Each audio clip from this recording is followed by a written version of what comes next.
ces milieux. Ces milieux sont en perpétuelle rénovation. Il y a beaucoup de travaux là-dessus. Donc, on travaille sur le milieu afin d'avoir des embryons de bonne qualité. Et vous le voyez ici, donc la FIV elle se déroule en 2 à 5 jours. Il y a la mise en culture des ovocytes, des gamètes, l'insémination en micro-injection. Donc l'insémination, elle doit se faire 2 à 4 heures après la ponction, c'est-à-dire inférieure à 40 heures.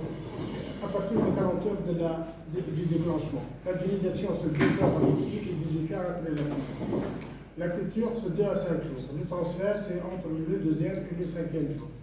Alors, les indications de la FIV classique. Il y a la FIV assistée, c'est la micro-injection, l'ICSI, et la FIV classique, c'est la fécondation. Toujours une fécondation in vitro. Alors, l'origine féminine de la FIV, lorsqu'il y a, vous le savez, une pathologie tubaire, endométriose, trouble de l'ovulation, anomalie de la glaire, infécondité adénocyte aussi. Infécondité inexpliquée, l'origine masculine, c'est lorsqu'il s'agit d'une oligosténose moderne. Voilà. Alors, qu'en est-il des indications chez la femme? La FIV assistée ou l'ICSI, chez la femme, chez le couple, lorsqu'il s'agit d'une infertilité, vous voyez que l'ICSI, on voit beaucoup plus d'indications féminines que de masculines, et dans la réalité, c'est le masculin qui domine. Lorsqu'il y a échec ou possifécondation, c'est-à-dire possifécondation, c'est un nombre inférieur à 20% des ovocytes fécondés en FIV. Lorsque le nombre est faible, on passe à l'ICSI afin d'améliorer le nombre d'ovocytes fécondés. Et lorsqu'on a un faible nombre d'ovocytes, on passe à l'ICSI. Ce n'est pas toujours le cas. Et lorsqu'il y a altération d'azote péricide, l'azote péricide qui permet le passage du spermatozoïde, lorsqu'elle est épaisse, on indique l'ICSI. Il y a des techniques qui permettent d'améliorer l'épaisseur. Lorsqu'on a des ovocytes vitrifiés, les ovocytes vitrifiés, bien sûr, on fait la décoronisation des ovocytes pour faire la vitrification. Donc c'est normal, on va faire l'ICSI, puisque c'est décoronisé, il n'y a pas de cumulus. Lorsqu'il s'agit d'une exocytose prématurée des granules corticaux, certaines pathologies à l'origine de cette exocytose. Donc lorsque l'exocytose est prématurée, elle ne va pas laisser passer le spermatozoïde en FIV. Donc on est obligé de faire. Ou lorsqu'on fait le PGT, le test génétique préimplantatoire, le PGT-A, pourquoi on a besoin de faire l'ICSI? Parce que le PGT-A, on va faire une biopsie du trophoblaste. Lorsqu'on fait la PGT, la biopsie du trophoblaste. Donc ça veut dire qu'on fait la culture au stade blastocyste et on est obligé de faire l'ICSI derrière pour avoir le trophoblaste. Lorsqu'il s'agit d'une HIV ou hépatite C, pour diminuer le risque maximal d'infection par le virus. D'accord? Donc on fait l'ICSI, on a plus de chances de ne pas attraper la FIV ou l'HIV ou l'hépatite C. Lorsqu'il y a une sérodiscordance du couple, c'est-à-dire que l'un des couples est positif, l'autre est négatif, et lorsqu'on fait la maturation in vitro, on fait toujours une ICSI. L'infertilité masculine, bon, l'altération, ici elle est extrême, de paramètres du sperme, une auto-immunisation antispermatique lorsque 80% des anticorps sont fixés, ou l'altération extrême, polymorphe ou monomorphe. Donc elle est extrême latérale. On passe à l'ICSI. Alors, le contenu de notre cours, on va parler de la culture in vitro, la préparation des ovocytes, préparation du sperme. On a étudié la préparation dans le TMS, l'insémination, la fécondation, le développement et le concept de qualité. Alors, concernant la culture, le milieu de culture pour FIV ou ici, on parle toujours de la FIV ici, le système de culture, il y a les boîtes. On a les boîtes de culture. Les éléments importants, les boîtes de culture, vous le voyez à droite pour ces boîtes de culture qui sont spécifiques. Lorsqu'on travaille au micro-gouttes, on a besoin de petits puits ou les boîtes à 4 puits, on va les voir tout à l'heure. Les boîtes de culture qui sont non toxiques, bien sûr, pour favoriser la culture, mais ils contiennent toujours de l'estradiol de synthèse, ça c'est un autre problème. On a besoin de l'huile minérale, c'est important, les gaz. Le gazage il est très important pour avoir un pH équilibré et l'activateur azote. Voilà, il dépend, c'est une culture de tous ces constituants. Alors, lorsqu'on parle d'in vivo et in vitro, on travaille in vitro. Et quelle est la différence entre le milieu intra-utérin et le milieu extra-utérin. Donc, vous le voyez ici, in vivo, donc il y a une interaction avec, il y a des sécrétions autocrines, donc l'embryon, lorsqu'il est dans l'endomètre ou le tractus, in vivo, il va interagir avec des facteurs autocrines et paracrines qui jouent un rôle important dans l'acquisition, dans le développement embryonnaire et la réussite de la grossesse. Par contre, in vitro, donc les embryons vont interagir entre eux. Ce n'est pas toujours le cas parce que maintenant on fait de la microgoutte, donc chaque embryon il est dans un groupe. Donc les facteurs in vitro, les facteurs autocrines et paracrines manquent. C'est ça qui est important. Et ce manque de facteurs entraîne une aberration chromosomique, altère l'expression de gènes, désynchronisation de la maturation ovocytaire et apoptose cellulaire. Vous voyez qu'il y a, on ne peut pas reproduire à 100% le milieu in vivo, pas le reproduire. Mais on essaye toujours, comme je l'ai expliqué, le gazage, le milieu de culture, on essaye toujours de reproduire, mais on est toujours loin des facteurs paracrines, surtout qui sont sécrétés par les cellules endométriales et les cellules de la trompe. Alors, le milieu de culture qu'on utilise, il contient 4 composants, les glucoses, les macromolécules, l'acide aminé et l'acide éthylène-diamyle tétraacétique. Alors, les 4 composants, les 4 piliers d'un milieu de culture. Alors, ces milieux de culture, on commence par le glucose, le glucide. Il faut savoir qu'au niveau de la trompe, l'embryon, il a au niveau de la trompe la composition, parce que l'embryon, il commence par la trompe et ensuite il va descendre l'utérus. Le besoin nutritif de l'embryon, au niveau de la trompe, la sécrétion du périvate et des lactates, le lactate il est bien sécrété. Par contre, le glucose il est faiblement sécrété, ainsi que le périvate. Au niveau de l'utérus, on voit une augmentation importante de glucose, la sécrétion de glucose, la composition de ces milieux. Le milieu où baigne l'embryon, c'est un milieu qui est très très faible. C'est aux alentours de 20 microlitres, 20 à 30 microlitres, qui contient beaucoup plus de glucose. Pourquoi? Parce que l'embryon, au niveau de l'utérus, c'est-à-dire après 5 jours de développement, il a beaucoup plus besoin de glucose qu'au niveau de la trompe. Donc, on va essayer de reproduire ce qui est le besoin en glucose. Et on sait que, donc, agir entre J0 et J3, les besoins sont très faibles. Si on a une concentration dans le milieu de culture qui dépasse 1 millimol, c'est que ça devient toxique et ça va altérer la viabilité embryonnaire. Par contre, lorsqu'on est le blastocyste, 5 jours de développement, 0,5 millimol entraîne la viabilité, va stimuler le génome embryonnaire, parce qu'à partir du 5e jour, on parle des génomes embryonnaires.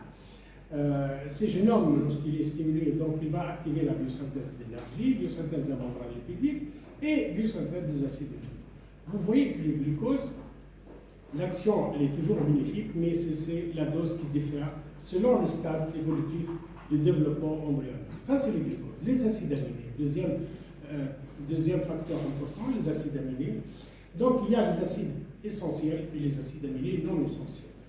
Les acides aminés non essentiels sont surtout favorables pour le développement de 3 premiers jours. C'est-à-dire, mais ils sont aussi actifs sur le blastocyste, sur le trophoblast et la blastocyte. Par contre, les acides aminés essentiels, toujours, ils sont bénéfiques pour le bouton embryonnaire, la masse cellulaire interne. Cette masse cellulaire interne, donc il y a 2 lignées cellulaires, comme on l'a expliqué. Il y a une cavité, le trophoblast et la masse cellulaire interne. Donc, les acides aminés, il y a une répartition. Et donc, selon ce qu'on a besoin, le milieu de culture doit contenir toujours des acides aminés non essentiels. Par contre, les acides aminés essentiels dans le milieu de culture, c'est surtout lorsqu'on va aller à la culture prolongée, on dépasse le 3e jour. Vous voyez ce schéma qui montre, lorsqu'on ajoute les acides aminés et sans acides aminés, la différence elle est significative, aussi bien au niveau du taux de fécondation, et au niveau du taux de segmentation qu'au niveau du taux d'implantation. Donc il y a une différence significative lorsqu'on va enlever complètement les acides aminés du milieu de culture embryonnaire. Mais il y a un inconvénient de ces acides aminés. L'inconvénient majeur, c'est la transformation en ammoniac. Lorsque les acides aminés ne sont pas renouvelés, ils vont se transformer en ammoniac, et l'ammoniac il est toxique. Et on a besoin de renouveler le milieu de culture, pas plus que 48 heures, parce que sinon on aura une altération, une toxicité et une altération de la viabilité embryonnaire. Vous voyez ces acides aminés à travers la culture et la formation d'ammoniac. Vous voyez que est exponentielle, cette formation d'ammoniac. Au fur et à mesure de la culture, l'ammoniac, la concentration devient importante. Et cette importance, cette augmentation de la transformation de ces ammoniacs, surtout altère le métabolisme de l'embryon, altère le pH et l'expression génique, l'activation du gène. Donc il y a des inconvénients, ils sont toujours bénéfiques, mais il y a toujours des inconvénients. Alors le troisième élément, l'éthényldiamine tétraacétique, l'éthényldiamine tétraacétique, il est bon aussi bien pour l'embryon au premier stade de développement, c'est-à-dire les 3 premiers jours, et au-delà du troisième jour. Alors, au-delà du troisième jour, il faut avoir une dose faible en éthényldiamine tétraacétique, parce qu'au-delà de 200 micromoles, on aura une nécrose et une altération de l'embryon. Une nécrose, vous voyez cette nécrose du bouton embryonnaire, et bien sûr, la nécrose, lorsqu'on parle de nécrose, on parle de chute de taux de grossesse. Ça, c'est l'éthényl. Alors, les macromolécules, on termine avec les macromolécules, c'est important. Vous dites, je ne suis pas biologiste, ça ne m'intéresse pas, mais c'est important de connaître si ces constituants, si le milieu de culture qu'on utilise dans un centre ou un travail, s'il y a l'albumine, il est très important, il permet la régulation de l'osmolarité, la nutrition, c'est l'élément nutritif de l'embryon, stimule la segmentation de la division cellulaire et stabilise la membrane cellulaire. Ça, c'est l'albumine. L'acide hyaluronique, on le trouve aussi bien au niveau de l'endomètre qu'au niveau du blastocyste. Et l'endomètre et le blastocyste contient des récepteurs CD44. Ces récepteurs vont s'accoler à l'acide hyaluronique et permettre l'implantation embryonnaire. Donc, le récepteur existe aussi bien au niveau de l'endomètre qu'au niveau du trophoblaste et permettent de fixer l'acide hyaluronique, donc permettent d'augmenter l'implantation.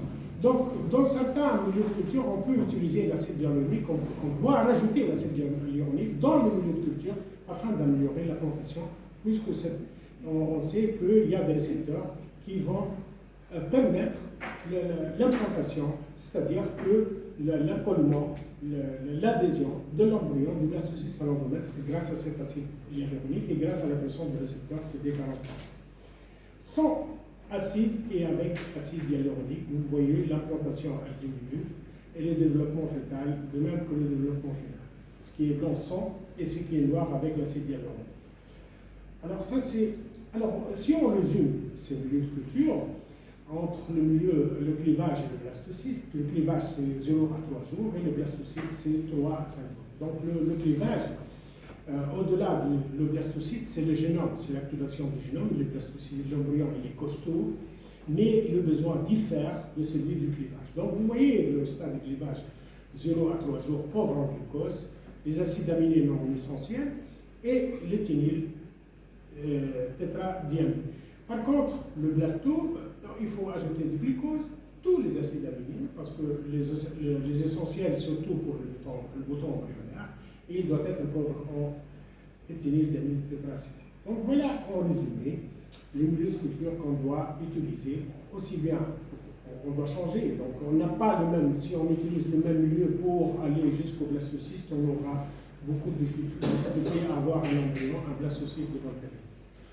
Alors le système, on revient toujours au système de culture, on a parlé de constitution du milieu de culture, l'huile minérale. Pourquoi utiliser? Avant, on n'utilise pas l'huile minérale dans les fin des années 90, on n'utilise pas, mais après, on commence à l'utiliser parce qu'il permet d'éviter l'évaporation, réduire la diffusion de gaz. Parce que l'embryon, il a un certain gazage, et ce gazage lui permet d'avoir un pH adéquat. Maintient la température, c'est un isolant, et maintient les conditions de stabilité.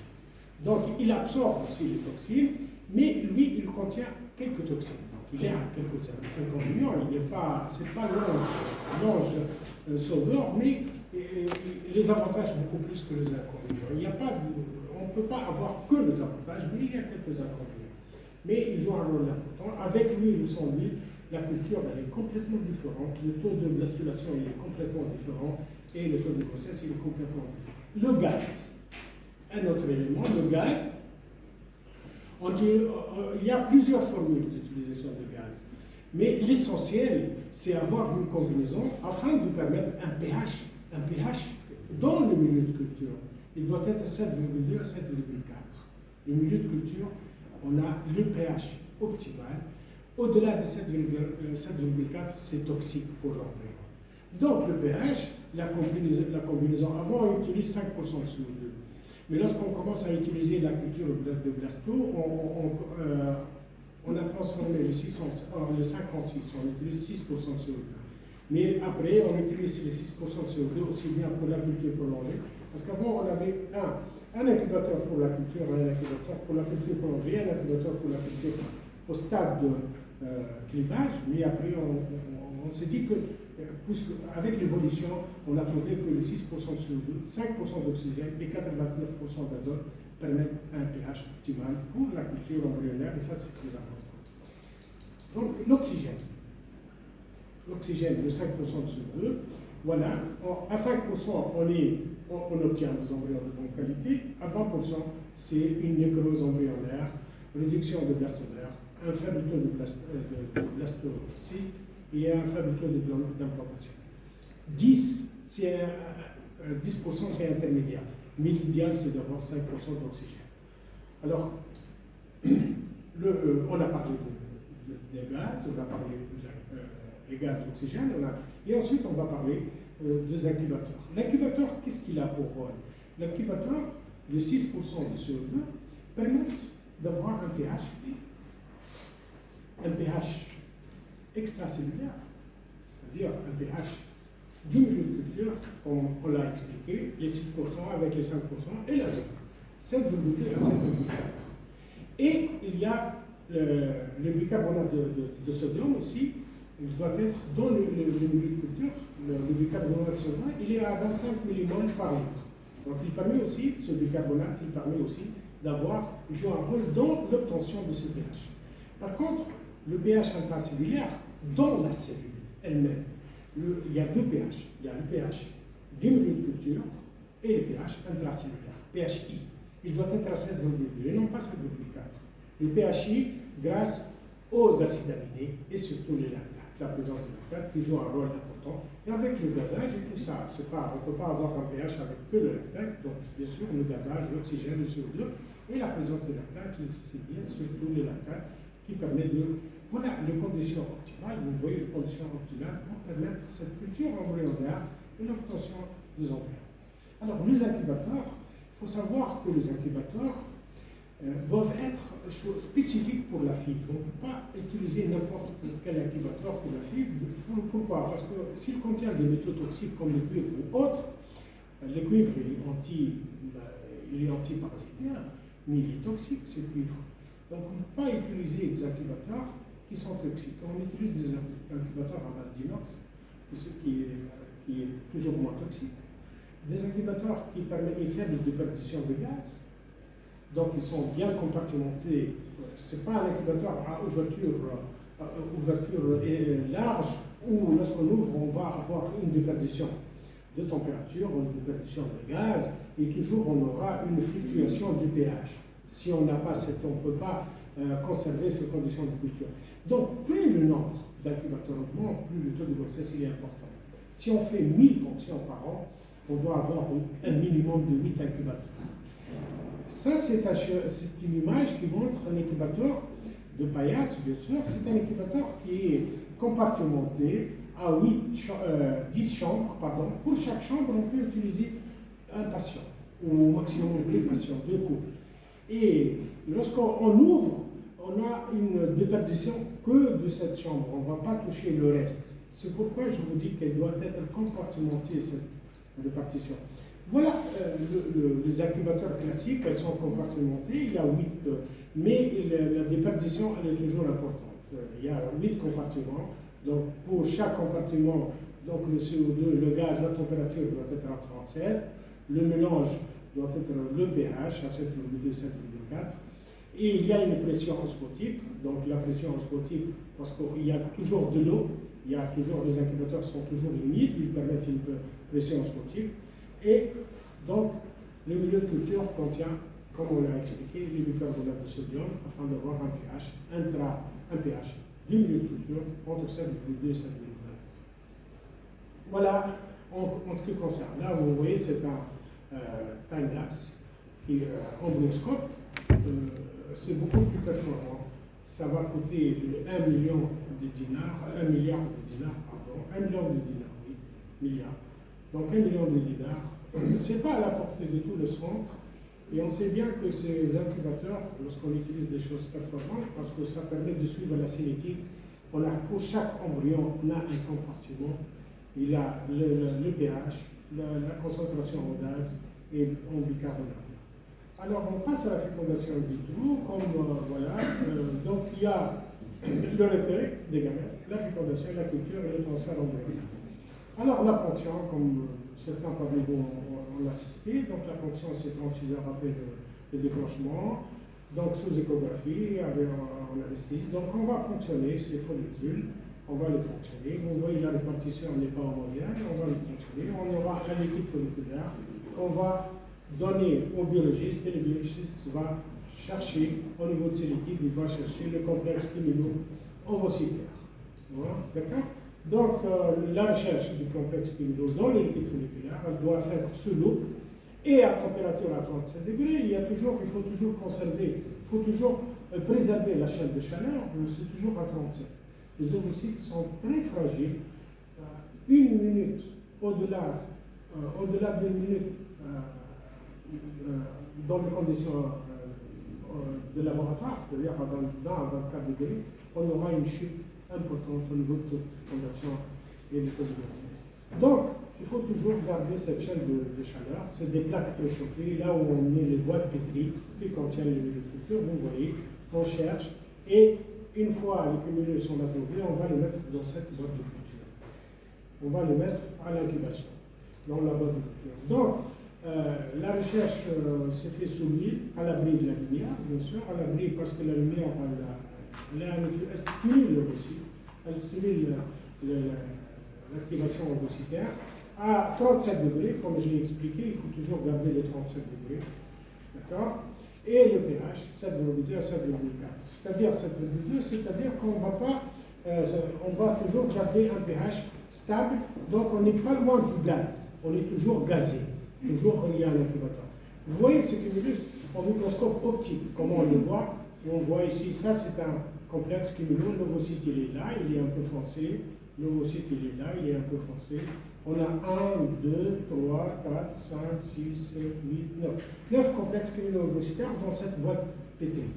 Voilà comment ça se présente, le cumulus qui l'entoure et l'ovocyte il est là. Alors on va aller rapidement. Le recueil du sperme, bon, ça vous le savez, on a parlé du recueil du sperme dans un récipient, un petit récipient qui n'est pas tout toxique.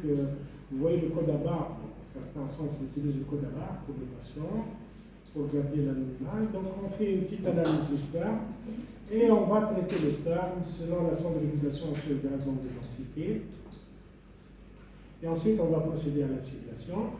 Donc on va inséminer. Inséminer ou micro-injecter, c'est inséminer si on fait la fibre et micro-injecter si on fait le pied. C'est toujours le contact. Alors l'insémination c'est 38 à 48 heures post-ACG ou 3 à 4 heures après ponction. Certains, c'est pas fixe, c'est pas un chien. Certains font l'insémination après 2 heures, d'autres après 1 heure. Certains font tout de suite l'insémination. Mais je crois que c'est bien de laisser les ovocytes achever leur maturation et de laisser les ovocytes se reposer, se gazer, et ensuite on fait l'insémination. Mais on insémine un nombre de 5 à 10 à la puissance 5, c'est-à-dire 100 à 50 000, 100 000 à 50 000 spermatozoïdes par millilitre, si on fait la fibre. Et on va, lorsqu'on fait l'insémination, on va incuber les ovocytes avec les spermatozoïdes pendant 18 à 22 heures à 37 degrés, la fibre. Et lorsqu'on fait l'insertion, donc incubation, on peut faire une incubation courte, c'est-à-dire on va déplacer les complexes lorsqu'il y a de leucocytes ou de radicaux libres. Donc ça va altérer la qualité. Ça va altérer la qualité des embryons, donc il vaut mieux déplacer. Les cumulus, on va les déplacer. On ne va pas les laisser tout le temps avec le sperme, parce que le sperme contient des radicaux et des leucocytes, il va altérer aussi. Donc on n'a pas, on n'est pas toujours rigide, on va toujours garder, on va toujours s'accommoder selon les situations. Donc l'insémination sous l'eau, on va inséminer un nombre bien déterminé qu'on a expliqué, après traitement du sperme, donc on va inséminer, on va laisser, les choses se font, donc il y a fécondation, et on fait, en Tunisie, malheureusement, on ne fait pas la FIV. Le seul centre qui fait la FIV, c'est à Sousse, à l'hôpital Farhat Hachem, mais on ne fait pas l'ICSI, et on fait toujours une ICSI. Sans avoir une idée sur l'origine de la fécondité, on fait toujours l'ICSI. Pourquoi? Parce qu'on a la certitude que ça marche. Et on ne veut pas, parce qu'il y a des éléments diagnostiques. Lorsque le sperme est favorable pour la FIV, pourquoi ne pas faire la FIV? Parce que la FIV, bien sûr, cette FIV, elle est moins nocive. Parce que l'ICSI, il y a des enzymes qu'on utilise pour enlever le cumulus et tout ça. Donc le cumulus est dissocié en cas d'ICSI grâce à une enzyme qu'on appelle l'hyaluronidase, qui est à 80%, cette hyaluronidase. Et on fait des mouvements de refoulement et d'aspiration de refoulement grâce à une pipette calibrée, 170 à 200 micromètres. Et on va, à cette enzyme, on ne va pas laisser un temps, il faut raccourcir le temps de nidation parce que cette hyaluronidase, elle est très toxique. Les ovocytes sont ensuite rapidement transformés. Vous voyez ces ovocytes avec le cumulus qui sont foncés, les ovocytes qui sont foncés avec le cumulus. Et on va procéder à la dénidation et tout autour c'est le milieu l'hyaluronidase. Et ensuite une fois on va faire un rinçage après l'hyaluronidase pour enlever le maximum et ensuite on va procéder à la prise. Voilà les étapes. Le cumulus il est là et ensuite on va décoroniser rapidement afin d'avoir un ovocyte dénudé pour faire la rétroinjection. Alors, une fois on a fait la décoronisation pour l'ICSI, quelle est la première étape à faire? C'est de diagnostiquer si l'ovocyte est en métaphase 2, c'est-à-dire avec un globule polaire en métaphase 2. Si c'est en métaphase 1 ou au stade vésicule germinatif, donc on ne peut rien faire. On ne peut rien faire pour ces ovocytes. Vous savez que la cohorte, elle n'est pas homogène, elle est très hétérogène. Parce qu'il y a, lorsque vous faites le déclenchement, vous avez des follicules à 12, à 14, à 15, mais il y a des follicules à 18, à 20. Donc ceux qui dépassent le 2 mm,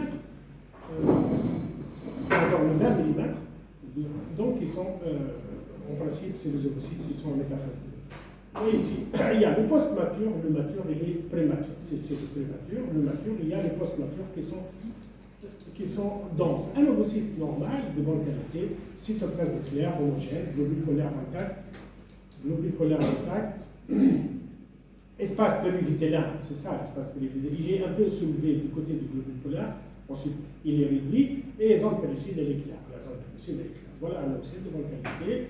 Alors, avant on faisait la SUSI, c'est la subzonal injection, ou la PZ2, c'est la périzonal dissection, et on fait l'ICSI. Pourquoi? Maintenant on fait l'ICSI, ça c'est un petit historique. On fait parce que le taux de fécondation, on ne maîtrise pas le taux de fécondation est très faible, 15 à 20%, et depuis les années 92, où il y a l'ICSI qui commence aux années 92. Voilà un micro-manipulateur et les microscopes, le matériel pour faire la micro-injection, la préparation de boîtes pour culture, sac à bête, Alors, il faut préparer les boîtes, il y a les micro-gouttes, et il y a le PVP, là où on met.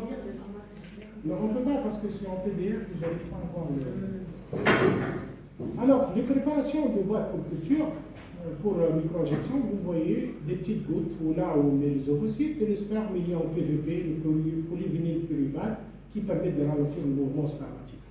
On peut faire le sperme, on peut le mettre déposé ici, et le bon sperme va migrer au niveau de ses côtés, et là, rapidement, on récupère le sperme de bonne qualité, et on va le micro-injecter au niveau de ces micro-gouttes.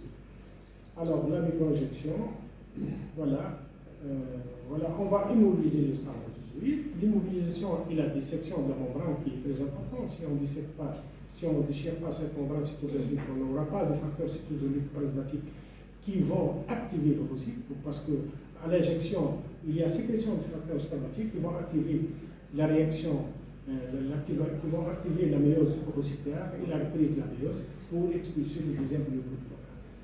Alors voilà les étapes de l'ICSI, et ça c'est un article qui montre que lorsqu'on a une dénudation, lorsque la dénudation elle est faible, il y a quelques cellules de cumulus qui persistent, on peut toujours faire la micro-injection et ça permet d'avoir des embryons de bonne qualité avec un taux de fécondation et taux de sécondation. Pourquoi ça avec un taux de fécondation et de sécondation plus important. Lorsqu'on ne fait pas la dénudation totale, on ne va pas débarrasser l'ovocyte de tous les cellules du utérus, le taux est bon. Alors, une fois on a fait la micro-injection, on FIV ou en ICSI, le lendemain, après 16 à 18 heures, on va contrôler est-ce qu'il y a fécondation ou il n'y a pas fécondation. Alors, qu'est-ce qu'on peut avoir? On peut avoir plusieurs paysages. On peut avoir 3 pronucléides. 1, 2, 3. On peut avoir un seul pronucléide et on peut avoir 2 pronucléides. Alors, 2 pronucléides et 2 globules polaires. C'est ça qui est important. Ça, c'est un zygote normal. Par contre, ici, c'est une parthénogenèse, c'est que l'ovocyte, il s'est activé sans la présence du spermatozoïde à éliminer. Et là, c'est une polyspermie, 2 spermatozoïdes ou plusieurs spermatozoïdes ont fécondé l'ovocyte, ça, c'est à éliminer. Donc, lorsqu'on fait la décolonisation, après ici ou après FIV, on va mettre à côté les zygotes qui sont normaux et on va éliminer le reste. Parce que le reste, si on le laisse, ils peuvent prêter à confusion parce qu'ils vont continuer à segmenter. On aura des embryons au bout de 48 heures, mais on ne sait pas. Et ils sont, bien sûr, ils ne vont pas s'implanter, mais on aura des embryons. C'est pourquoi il faut les mettre à côté. Alors, les zygotes, il y a 4 stades de zygotes. Le zygote type 1, 2, 3 et 4. Le 1, où il y a le pronucléus, les 2 pronucléus contiennent de 3 à 4 nucléoles de taille égaux et alignés selon la jonction internucléaire. Le 2, ils sont nombres égaux mais non alignés. Le 3, ils sont de taille inégaux et non alignés. Et le 4 contiennent 2 pronucléus qui sont inégaux. Voilà ce qu'on peut voir au niveau de la classification. Pourquoi cette classification? Parce que les zygotes type 1 et 2, c'est eux qui vont donner, si on fait une sélection des embryons et on va transférer un seul embryon, et on a intérêt à choisir ceux qui proviennent des zygotes type 1 et 2. Le 1 et le 2, ils sont alignés en nombre égaux et selon la jonction internucléaire, les nucléoles aussi. Le 2, le 3, ils ne sont pas alignés, ils sont inégaux en nombre. 5 et 2, ils sont inégaux et ne sont pas alignés. Et le 4, les 2 pronucléides sont inégaux. Voilà un zygote. On voit en lumière polarisée, on voit cette symétrie qui est très importante, la symétrie des nucléoles de part et d'autre de la jonction internucléaire. Est-ce que soit le jour après le... 18, 16 heures après ici, ou 18 heures après la FIV. Tout est mentionné dans le monde. Alors, cette symétrie, elle est très importante. Parfois, elle n'est pas tout à fait symétrique, mais on voit une symétrie qui est bien alignée selon la jonction interne. Lorsqu'il y a un retard de fécondation en FIV, c'est-à-dire qu'au-delà de 24 heures, on n'a pas observé les zygotes au-delà. C'est qu'il y a un problème. 40% des ovocytes sont signés de fécondation. Il faut savoir que le nombre est important. 17 à 27 heures après l'insémination. 41% de ces 40% présentent un développement normal et 31 restent au stade de zygote. Et elles sont toujours les 31 qui restent au stade de zygote parce qu'on ne sait pas, ils sont toujours des zygotes, ils n'ont pas segmenté. Ils sont en rapport à 55% par des anomalies chromosomiques, dont 55%. Le retard, il est en rapport avec, il pourrait être en rapport avec des dysmorphies, des anomalies de morphologie ovocytaire, du facteur 25, ou faire ces embryons d'une façon générale, lorsqu'ils ont un retard au niveau de l'implantation, ils ont un faible taux d'implantation. Alors, l'échec de fécondation, lorsqu'il y a un échec en FIV, on parle toujours de problèmes spermatiques. Mais vous voyez les anomalies ovocytaires, troubles intrinsèques de la maturation ovocytaire, anomalie d'azote, déficit d'activation ovocytaire, de faux fonctionnels diffusion myotique. Donc il y a plusieurs anomalies qui sont à l'échec de FIV, non pas, parce que si ça ne marche pas en FIV, on va passer à l'ICSI. Mais ce n'est pas toujours le cas. S'il y a un problème ovocytaire, l'ICSI ne veut pas améliorer les choses. Vous faites l'ICSI, mais vous aurez toujours le même résultat. Par contre, lorsque l'origine est spermatique, bien sûr, la différence elle est significative. On aura des résultats meilleurs. Lorsqu'il s'agit d'un échec en ICSI, ça ne marche pas en ICSI. Ce n'est pas toujours le cas. L'ICSI, elle marche à 80%. 20%, il y a 20% où ça ne marche pas. Il y a le problème ovocytaire qu'on a déjà cité en FIV, Et l'origine spermatique, lorsque la température est extrême, c'est-à-dire monomorphe. Lorsqu'il s'agit d'une anomalie monomorphique, c'est-à-dire qu'il y a une prédominance d'une anomalie particulière, où il y a achinitozoospermie, soit ne bouge pas, et on n'arrive pas à distinguer de ceux qui sont morts de ceux qui sont, ou la zoospermie est non obsédée. Alors, les dysmorphies, il y a plusieurs. Fragmentation, nucléole, densification cytoplasmique, anomalie diffusion méiotique. Anomalie diffusion, le fuseau, il n'est pas tout à fait du côté du globule polaire. Donc, il y a plusieurs formes. Deux fois, on ne fait pas la micro-injection. Lorsqu'il y a une anomalie majeure, on n'a pas besoin de faire la micro-injection parce que le résultat il est évident et ça ne marche pas en ICSI. Alors, le développement, comme on l'a expliqué, juste un coup d'œil. Donc, le 16 à 18 heures. Pourquoi 16 et 18? En ICSI 16 et en FIF 18 heures pour voir le zygote. Pourquoi? Quelqu'un me répond? L'ICSI, elle nous fait gagner 2 heures. Parce que le temps de fécondation, c'est 2 heures. Donc, les zygotes, il apparaît un peu plus tôt qu'en FIV. 18, on est max 1.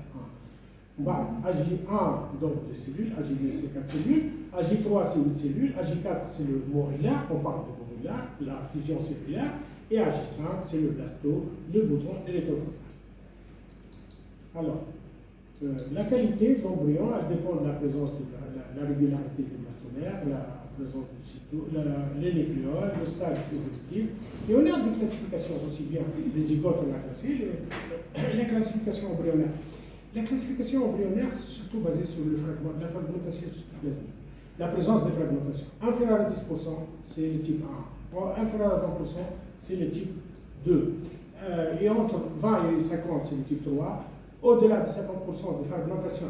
La fragmentation, ce sont des excédents cytoplasmiques qui s'observent lors de la division cellulaire. Et le type 5, c'est un zygote, les zygotes, qui ne segmentent pas. Et le type 6, c'est un embryon en lisse. La qualité, vous voyez le type 1, donc on ne voit presque pas de fragmentation, de 4 cellules. Le type 2, on a dit qu'inférieur à 20%. De fragmentation, c'est fragmentation cytoplasmique. Et le type 3, c'est entre 20 et 50% de fragmentation. Le type 4, c'est au-delà de 50% de fragmentation. Les embryons top, c'est les embryons qui ont une cinétique embryonnaire importante. Donc, les embryons top, c'est les embryons qui s'observent, donc ils ont une cinétique de division cellulaire très importante. C'est ça, les embryons top, qu'on doit toujours préserver et qu'on doit toujours sélectionner. Alors, le transfert dépend toujours. Le nombre d'embryons est corrélé au taux de grossesse. Plus on met d'embryons, plus on a de grossesse, c'est normal. Mais on parle de la qualité de grossesse. Si on va 4, on a un risque de grossesse séminaire, on triple. Et donc, le nécessité, donc toujours l'idée de ne pas gaspiller les embryons qui sont normaux. Et donc, le nombre d'embryons transférés, on a toujours un nombre précis. On ne peut pas transférer, dans tous les cas, un nombre homogène. Donc, il dépend toujours de la qualité, de la qualité de l'utérus, s'il y a une anomalie, l'âge de la patiente, la qualité des embryons et le rang de la tentative. Si on est au 4e rang de la tentative, il y a 4 tentatives où ça ne marche pas, on a tendance de transférer beaucoup plus d'embryons. Alors, les transferts. C'est 2 embryons actuellement. Inférieur à 35, 2 embryons. Au-delà de 35, c'est 3 embryons. Vous voyez ces embryons, le cathéter, le transfert, les embryons sont toujours entre 2 bulles d'air, afin de ne pas les perdre, on les met entre 2 bulles d'air. Alors, le transfert au blastocyste, parce que le blasto il est en phase avec l'utérus, permet une sélection des embryons positifs et viables, réduction de l'expulsion. Le risque d'expulsion est moins important, l'utérus n'est pas tonique, la tonicité utérine est diminuée. Et il permet une évaluation objective de l'embryon après activation du génome, parce qu'on a un embryon à génome activé, et il y a une réduction du taux d'avortement. C'est-à-dire par rapport au transfert du poids, c'est ça? Par rapport au transfert du blasto par rapport au poids, c'est beaucoup plus. Voilà. Le blasto, donc il y a, je vous laisse la classification selon la taille de la blastocèle et selon l'aspect du trophoblaste. Le trophoblaste, lorsqu'il est compact, lorsque la blastocèle est bien. Vous voyez les différents stades du blasto. Le 1, la blastocèle, elle est faible. C'est ça, la blastocèle, elle est faible. On le voit ici, très faible. C'est le blastotype 1. Le type 2, lorsqu'elle dépasse le 20%. L'étude 3, le blastocène, est beaucoup plus important. Et l'étude 4, c'est le blastocyste, bon, excellent pour le transfert. Donc, la classification de bon dépend toujours de l'aspect du trophoblaste et du bouton embryonnaire.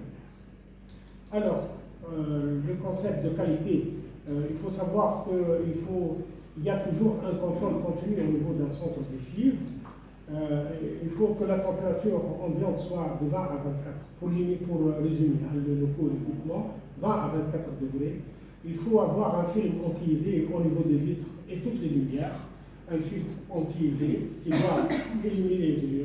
Renouvellement de l'air concernant, il y a 20% où l'air se renouvelle parce qu'on est en hyperbare et 80% de l'air qui est en recyclage, en renouvellement 20% et le recyclable c'est 80%. Ça c'est l'air au niveau des salles de culture. Le filtre à charbon, voilà un filtre à charbon qui est très important. L'hygrométrie entre 40 et 40, l'humidité, le taux d'humidité au niveau des salles de culture sont 40 à 40%. Il faut utiliser une peinture toxique et travailler en hyperbare, c'est-à-dire entre 15 et 25 pascal. Alors, voilà un centre de PMA, un centre de FIV. Vous voyez la salle d'embryologie, il y a la salle d'embryologie. Vous voyez le sens d'ouverture de porte, toujours du positif vers le négatif. C'est-à-dire qu'ici, on est à 25 pascal. Et là, on est à 15 pascal. Et ensuite, au niveau à l'extérieur, on est à 20 pascal. Donc là, c'est l'embryologie, ça c'est les salles de transfert. Et de l'autre côté, le côté embryologique, on a les salles de prélèvement du sperme qui communiquent avec l'embryologie. Donc, vous voyez, la pression, elle est bien déterminée. L'utilisation de l'équipement, il est bien placé. On ne peut pas mettre un équipement en face d'un incubateur. La porte, elle est en face de l'incubateur. Il y a une distanciation à respecter entre le mur et les incubateurs et les hôtes. Donc, il y a une étude, on ne peut pas tout expliquer aujourd'hui, mais juste pour vous donner une idée. Manipulation du matériel, donc il faut toujours identifier les échantillons, une double identification, le poste de travail séparé, matériel jetable, utilisation de paramètres, donc optimisation de paramètres, présentation graphique, il faut avoir toujours un graphique de résultats, niveau de la fécondation, il faut avoir toujours un appareil de réserve. Et le test de toxicité il est toujours important. Si ça ne marche pas, s'il n'y a pas de fécondation, on utilise toujours le test de toxicité. Et en conclusion, la fibrillexie sont prescrits, donc 25-75%. L'obtention de grossesse dépend de la qualité des gamètes, c'est important, des gamètes. Si on a un sperme très mauvais et des embryons de mauvaise qualité, il ne faut pas espérer.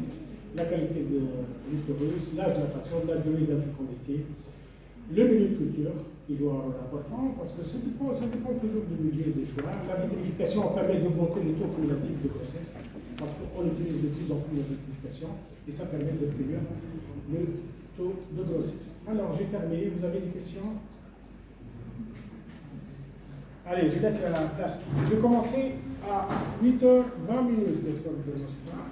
C'est pourquoi je me suis retardé.